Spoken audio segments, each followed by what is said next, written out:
வாழ்க வளமுடன். அனைவருக்கும் சிவகாரி அன்பான வணக்கம். இந்த வீடியோவில் எதை பற்றி பார்க்க போகிறோம், நிஃப்டி மற்றும் பேங்க் நிஃப்டி அடுத்த நகர் எப்படின்னு பார்ப்போம். அதுக்கு முன்னாடி சப்ஸ்கிரைப் பண்ணிக்கங்க. வீடியோ பிடிச்சி லைக் பண்ணுங்கள், ஷேர் பண்ணுங்கள், கமெண்ட் பண்ணுங்கள். உடனுக்குடன் அப்டேட்டுக்கு டெலகிராம் லிங்க் டிஸ்கிரிப்ஷனுக்கு ஜாயின் பண்ணிங்க. சரி, வாங்க வீடியோக்குள்ளே போவோம். ஃபஸ்ட்டு என்ன சொல்லியிருந்தேன் என்ன நினச்சி பார்ப்போம். நம்ம வந்து நேற்று வீடியோ போடல. இன்றைக்கி பட்ஜெட் நாளில் வந்து நியூஸ் பேஸில் இருக்கனால அது மார்க்கெட் நம்ம சொல்கிற மாதிரி நடக்க வாய்ப்பு இல்லை அப்படிங்கிறனால நம்ம வீடியோ போடல. அதுக்கு முதல் நாள் என்ன சொல்லியிருந்தோம்னா, மார்க்கெட்டை பொறுத்தளவுக்கு இந்த எல்லோ ஜோனுக்கு கீழே இருந்தால் மார்க்கெட் இறங்க வாய்ப்பு. ஃபஸ்ட்டு 5 மினிட்ஸ் பிரேக் பண்ணால் ஃபஸ்ட்டு 5 மினிட்ஸ் பிரேக், அதாவது எல்லோ ஜோனுக்கு கீழே தான் ஓப்பன் ஆனிச்சு. அதை பிரேக் பண்ணோம்னா திருப்பி எல்லோ ஜோனுக்குள்ளே வந்துருச்சு மார்க்கெட். அதுக்குள்ளே வந்த பிறகு நான் என்ன சொல்லியிருந்தேன்னா, மார்க்கெட் இந்த எல்லோ ஜோனுக்கு மேலே இருக்கும் பட்சத்தில் சைடு வேஸ் தான் இருக்கும். அப்படி இல்லை, அந்த ஃபஸ்ட்டு ரேஸ் பிரேக் பண்ணாலும் சைடு வேஸ் தான் இருக்கும். இந்த ரேஞ்சு அதாவது 24,800 தாண்டினா தான் மார்க்கெட் மேலே போக வாய்ப்புன்னு சொல்லியிருந்தோம். அதுபோல் இந்த எல்லோ ஜோனை தாண்டி உள்ளே வந்து சைடு வேஸ்க்குள்ளே முடிஞ்சுது. சரி, ஓகே ஃப்ரெண்ட்ஸ், நாளைக்கு என்ன நடக்க வாய்ப்புன்னு பார்ப்போம். அதுக்கு முன்னாடி பேங்க் நிஃப்டி ஒருத்தர் பார்த்துருவோம். ஃப்ரெண்ட்ஸ், பேங்க் நிஃப்டி வச்சுருக்கேன். பேங்க் நிஃப்டி என்ன சொல்லியிருந்தோம், இந்த ரேஞ்சுக்குள்ளே இருக்கும் மார்க்கெட் சைடு வேஸாக இருக்கும்.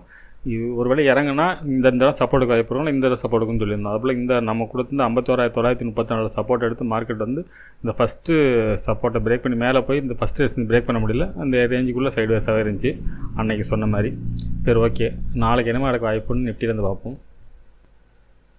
ஃப்ரெண்ட்ஸ், நிஃப்டி சார்ட் வச்சுருக்கேன். ஃபஸ்ட் அதை ரிமூவ் பண்ணிவிடுவோம். இப்போ டே கேண்டில் பார்ப்போம். ஃப்ரெண்ட்ஸ், டே கேண்டில் வச்சுருக்கேன். இப்போ டே கேண்டில் பார்த்தீங்கன்னா ஒரு நல்ல சப்போர்ட் எடுத்துருக்கு மார்க்கெட்டை பொறுத்தளவுக்கு பார்த்தீங்கன்னா கிளியராக தெரியும். ஆனால் சப்போர்ட் பிரேக் பண்ணிவிட்டு மறுபடியும் மேலே சப்போர்ட் எடுத்துருக்காங்க. இப்போ இதன்படி பார்த்தோம்னா மார்க்கெட் வந்து நிஃப்டியை பொறுத்தளவுக்கு புல்லி செட்டப்பில் இருக்குது. ஆனால் பேங்க் நிஃப்டி அப்படி இல்லை. பேங்க் நிஃப்டி வந்து பேரிஸாக இருக்குது. அப்படி இருக்கும் பட்சத்தில் நாளைக்கு வந்து ஒரு ரேஞ்சுக்குள்ளே தான் மார்க்கெட் இருக்கும். ஆனால் கொஞ்சம் பெரிய ரேஞ்சாக கூட இருக்க வாய்ப்பு இருக்கும். அது அப்படி தான் டே கேண்டில் இண்டிகேட் பண்ணுது. அந்த டே ஹையை பிரேக் பண்ணிட்டுனா பெரிய மூமெண்ட்ஸ் இருக்கும். அப்படி இல்லாத பட்சத்தில் இன்றைக்கி போன லோ இல்லைன்னா இந்த சப்போர்ட் 24,200க்கும் இப்போ நடக்கிற 400க்கும் இடையில் மார்க்கெட் நடக்க வாய்ப்பு இருக்கும். ஃப்ரெண்ட்ஸ், இது டே கேண்டில் செட்டப் படி. இதை நம்ம 50 மினிட்ஸ் வச்சு பார்ப்போம் என்ன மாதிரி நடக்க வாய்ப்புன்னு. பார்த்தீங்கன்னா ஃப்ரெண்ட்ஸ், 50 மினிட்ஸ் வச்சுருக்கேன். இப்போ பார்த்தோம்னா ஃபஸ்ட்டு ரெசிஸ்டன்ஸ்னு பார்த்தோம்னா 24,544, அதுக்கடுத்து 24,595, 24,678, 24,854. சரி, ஓகே. சப்போர்ட்னு பார்த்தோம்னா 24,427ங்கிறது ஃபஸ்ட்டு சப்போர்ட் இருக்கும். அதுக்கடுத்து பார்த்தீங்கன்னா 24,362, 24,277, 24,212, 24,141, 24,074 இன்றைக்கி போனால் லோ. சரி, ஓகே ஃப்ரெண்ட்ஸ், இது என்ன மாதிரி மூவ்மெண்ட்ஸுக்கு வாய்ப்புன்னு பார்த்தோம்னா ஃபஸ்ட்டு எல்லோ ஜோன் போடுற மாதிரி இருக்கும் ரெசிஸ்டன்ஸ் லெவலில்.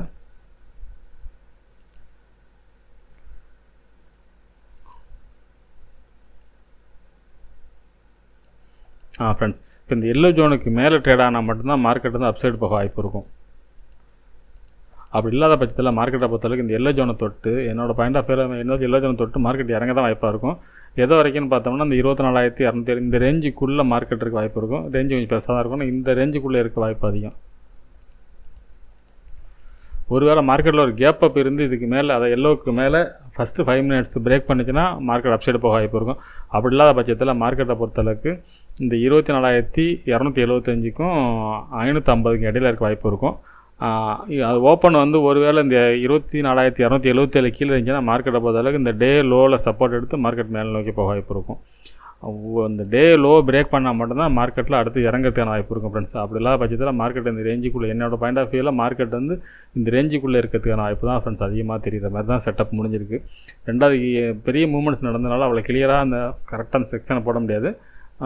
நாளைக்கு அதுக்கு அடுத்த நாள்லாம் ஓரளவுக்கு கிளியர் ஆகிடும். நாளைக்கே ஓரளவுக்கு கிளியர் ஆகிடும். இப்போ இந்த பெரிய மூவ்மெண்ட்ஸ்னால அது பண்ண முடியல. ரெண்டாவது, நிஃப்டி ஒரு டைப்பாக இருக்குது, பேங்க் நிஃப்டி டைப்பாக இருக்குது. ரெண்டும் ஒரே மாதிரி இருந்தால் கூட நம்ம ஈஸியாக சொல்லிடலாம். அது அந்த மாதிரி இல்லை. சரி, ஓகே, பேங்க் நிஃப்டியை பார்ப்போம். ஃப்ரெண்ட்ஸ், பேங்க் நிஃப்டி வச்சுருக்கேன். ஃபஸ்ட் இடத்த ரிமூவ் பண்ணிவிடுவோம். இப்போ டே கேண்டில்.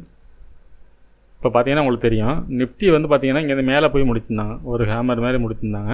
இவங்க பார்த்தீங்கன்னா சப்போர்ட் லெவலில் தான் முடிச்சிருக்காங்க. இந்த ஸ்ட்ராங் சப்போர்ட்டை பிரேக் பண்ணாமல் மேலே க்ளோசிங் வந்து மேலே கொடுத்துருக்காங்கன்னு நினைக்கிறேன். பார்த்துருவோம். க்ளோசிங் மட்டும் மேலே இருக்குது. இந்த ஸ்ட்ராங் சப்போர்ட்டுக்கு மேலே க்ளோசிங் இருக்குது. அது மட்டும் தான் ப்ளஸ். மற்றபடி பார்த்தீங்கன்னா மார்க்கெட் பேரிஸ்க்கான செட்டப் தான். இது கிளியராகவே இருந்துச்சு. இது கீழே இருந்துன்னு கிளியராக சொல்லிடலாம். மார்க்கெட் கீழே நாளைக்கு வந்து கேப் டவுன் கூட சொல்லலாம். சரி, ஓகே, 50 மினிட்ஸ் வச்சு பார்ப்போம் என்ன மாதிரி மூவ்மெண்ட்ஸ் இருக்க வாய்ப்புன்னு.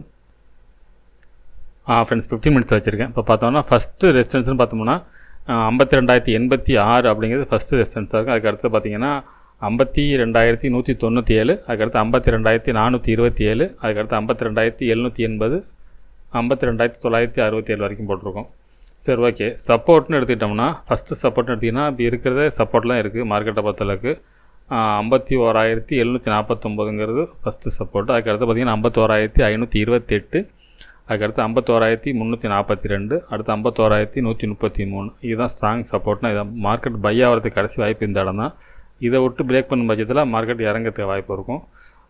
கீழே பார்த்திங்கன்னா அதுக்கு அடுத்தது சப்போர்ட் நிறையா போட்டிருக்கோம் நம்ம. ஒருவேளை 51,133 பிரேக் பண்ணும் பட்சத்தில் மார்க்கெட்டில் பெரிய ஃபால் இருக்கும். அப்படி இருக்கும் பட்சத்தில் மார்க்கெட்டை பொறுத்தளவுக்கு 50,186 கிட்டத்தட்ட 1000 மாதிரி நெருக்கி இடையில சப்போர்ட்டே இருக்க மாதிரி தெரில. 50,186 விட்டு 49,530 வரைக்கும் போட்டிருக்கோம். கிட்டத்தட்ட இந்த இடத்த பிரேக் பண்ணாலும் 1,500 பாயிண்ட்டு கீழே இறங்குற மாரி செட்டப் இருக்குது. அது நாளைக்கே எவ்வளோ இறங்கிருமா அப்படின்னு தெரில. இருக்கிற செட்டப் அந்த மாதிரி இருக்குது. சரி, ஓகே. இது என்ன மாதிரி மூவ்மெண்ட்ஸ் இருக்குது வாய்ப்புன்னு பார்த்தோம்னா, இதுலேயும் பார்த்தீங்கன்னா நிஃப்டி மாதிரி எல்லோ ஜோன் இருக்குது. இந்த ஃபஸ்ட்டு ரெசிஸ்டன்ஸுக்கு செகண்ட் ரெசிஸ்டன்ஸுக்கு பார்த்திங்கன்னா ஒரு எல்லோ ஜோன் போட்டிருக்கோம். இந்த எல்லோ ஜோனை பிரேக் பண்ண பட்சத்தில் மார்க்கெட் புல்லிஷ் போகிறதுக்கான வாய்ப்பு அதிகம். இதுக்கு மேலே இருக்கும் பட்சத்தில் மார்க்கெட் வந்து இந்த ரேஞ்ச் வரைக்கும் போகிறது வாய்ப்பு இருக்கும். ஒரு வேளை மார்க்கெட்டை பொறுத்தளவுக்கு ஃப்ளாட்டாக தான் ஓப்பன் ஆகுது அப்படின்னு பார்த்தீங்கன்னா, மார்க்கெட்டை என்னோடய பாயிண்ட் ஆஃப் வியூவில் மார்க்கெட்டை பொறுத்தளவுக்கு இந்த செகண்ட் சப்போர்ட் போட்டிருக்கோம்ல 51,528க்கும் இந்த எல்லோ ஜோன் வரைக்கும் இந்த ரேஞ்சுக்குள்ளே மார்க்கெட்டாக இருக்க வாய்ப்பு இருக்கும் ஃப்ரெண்ட்ஸ். இந்த ரேஞ்சுக்குள்ளே இருக்கலாம். இதுக்கான வாய்ப்பு தான் அதிகமாக தெரியுது. ஒன்று இந்த இடத்துல சைட்வேஸ் இருக்கும், அப்படி தான் தெரியுது. பிரேக் ஃபால்னு பார்த்தோம்னா 51,133 பிரேக் பண்ண பட்சத்தில் தான் மார்க்கெட் இறங்க வாய்ப்பு இருக்கும். அப்படி இல்லாத பட்சத்தில் இங்கெல்லாம் சப்போர்ட் எடுக்கும். இதெல்லாம் சப்போர்ட், இதெல்லாம் இருந்தால் டபுள் பாட்டமாக வச்சு சப்போர்ட் எடுக்கிற இடமா இருக்கும். இந்த இடம்லாம் ஒரு வேளை டபுள் பாட்டம் பிரேக் பண்ணாலும் இங்கே தான் சப்போர்ட் எடுக்க தான் வாய்ப்பு இருக்கும். இதுக்கு கீழே பிரேக் பண்ணால் மட்டும்தான் ஃபால் இருக்கும். இல்லை ஒரு பெரிய இது மாதிரி ஃபால் கேண்டில் போட்டு விழுந்துச்சுனாலும் ஃபால் ஆக வாய்ப்பு இருக்கும். அப்படி இல்லாத பட்சத்தில் இந்த ரேஞ்சுக்குள்ளே தான் ஃப்ரெண்ட்ஸ் இருக்கும். எல்லோ ஜோனை பிரேக் பண்ணால் மேலே அப்சைடு போகிறது வாய்ப்பு கிளியராக இதுக்கு இருந்தாண்ட இருக்கும். சரி, ஓகே ஃப்ரெண்ட்ஸ், நம்ம அடுத்த வீடியோவில் சந்திப்போம். நன்றி, வணக்கம்.